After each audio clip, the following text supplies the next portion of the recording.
Hello friend, मैं राहुल आपके लिए बहुत इंपॉर्टेंट टॉपिक ले आया हूँ। आपके मन में हमेशा यही चलता है, हम भगवान पे विश्वास करें या नहीं। हमारे मन में एक ही दुविधा रहता है, हमने तो कभी भगवान को देखा नहीं, या हमें तो ये भी पता नहीं कि असल में भगवान है भी या नहीं। पर मैं आपको यही पूछना चाहता हूँ, आपके मन में ऐसा सवाल क्यों आते हैं? अपने मन में कभी आप इस प्रकार से सोचे हैं, इस दुनिया में भगवान है या नहीं, इससे हमें क्या मतलब है? हमें तो पता है सबका जन्म एक प्रकार से ही हुआ है और सबको एक प्रकार से ही मरना है। पर यहाँ पे लोग अपने आप को दो प्रकार में डिवाइड कर लिए हैं, उसमें से एक है आस्तिक और एक है नास्तिक। आपके मन में यही चल रहा होगा, इसे हम जान के क्या करेंगे? तो मैं आपको इस वीडियो के माध्यम से यही कहना चाहता हूँ, आपको ये जानना बहुत जरूरी है, क्योंकि अगर आपके आंखों के सामने कोई भी चीज गलत हो तो आप उसे रोक सके या उसे टोक सके। ये चीज गलत है, तुम ये मत करो, तो वही आपको मैं इस वीडियो के माध्यम से बताऊंगा। तो चलिए बिना किसी देरी के हम वीडियो को शुरू करते हैं। बहुत दिन पहले की बात है, मैं और मेरे दोस्त बातचीत कर रहे थे, तो बातचीत करते करते एक विवाद खड़ा हो गया। तो मेरे दोस्त ने मुझसे कहा, तुमने क्या भगवान को देखा है? तो आपको पता है मैंने उसे क्या आंसर दिया?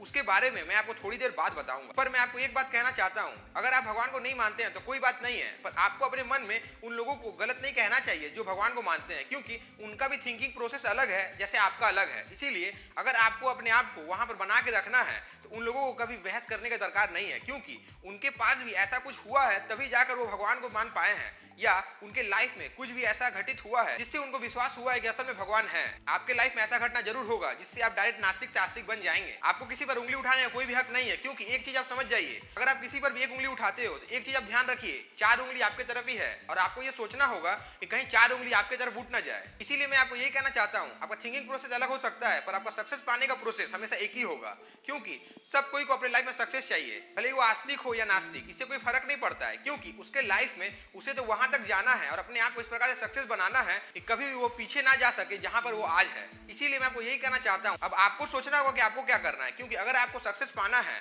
तो आपको प्रेजेंट को ठीक करना ही पड़ेगा और अपने आप को इस प्रकार से ठीक करना पड़ेगा कि आप उस प्रकार से वहां पर जा पाए जहां का आप हकदार है। क्योंकि आप अपने लाइफ में कुछ भी कर सकते हैं, सिर्फ आपको सोचने का जरूरत है, अपने थॉट को चेंज करने का जरूरत है। अब आपके मन में यही चल रहा होगा, असल में भगवान है भी कि नहीं, तो इसके बारे में हम कैसे प्रूव करें? तो मैं आपको यही कहना चाहता हूं, एक घर को चलाने के लिए गार्जियन की जरूरत पड़ता है, एक देश को चलाने के लिए एक मंत्री का, उसी प्रकार से इस दुनिया को चलाने के लिए किसी ना किसी का तो जरूरत है और वही इस दुनिया को चला रहा है। आप उसे किसी का भी नाम दे सकते हैं, अगर आप उसे कोई पावर समझते हैं तो पावर ही समझिए, अगर आप उसे भगवान समझते हो तो आप भगवान समझिए, या अपने लाइफ में आप जो समझते हैं वही समझिए। पर कभी भी आप अपने मन में ये सोचे हैं कि वहां पर जो बैठा हुआ है वो इस दुनिया को ठीक प्रकार से चला रहा है, कभी भी उसमें कोई गलती हुआ है? कभी भी रात होने में देर हुआ है या दिन होने में देर हुआ है? नहीं, ऐसा नहीं हुआ है। इसका हर एक समय है, एक टाइम है, उसी समय पे ये हो जाता है, क्योंकि वो जो प्रोसेस है वो प्रोसेस पे इस प्रकार से वो बना के रखा है, कभी भी देरी होगा नहीं, एक सेकंड का भी देरी नहीं होगा और ठीक प्रकार से उसी समय में वो काम होगा जिस समय में वो काम होना चाहिए। अब आपको ये सोचना होगा कि आप क्या मानते हैं, क्योंकि अगर आप मानेंगे तो पत्थर में भी भगवान है और अगर आप नहीं मानेंगे तो मूर्ति भी किसी काम का नहीं है।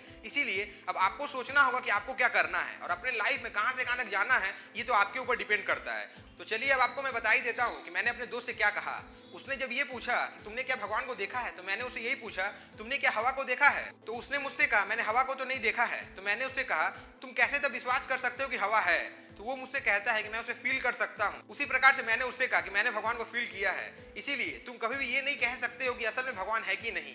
तुम्हारे लाइफ में जब कुछ होगा तभी तुम बिलीव कर पाओगे, उसके पहले नहीं। उसी प्रकार से मैंने अपने लाइफ में भगवान को कैसे माना, अगर आपको जानना है इस वीडियो को इतना लाइक करिए, इतना शेयर करिए। जिस दिन इस वीडियो में 1 मिलियन व्यू हो जाएंगे उसी दिन मैं आपको बता दूंगा कि मैंने क्यों विश्वास किया और उसके पीछे का जो कहानी है वो कहानी आपके सामने रख दूंगा। उसके बाद आप ही तय करिएगा क्या सही है क्या गलत है। आज के लिए बस इतना ही। आप मेरे चैनल में पहली बार आए तो चैनल को सब्सक्राइब करके बेल आइकन को प्रेस करें और मेरे वीडियो पहली बार आए तो वीडियो को लाइक करके फ्रेंड्स को शेयर करें। Thank you.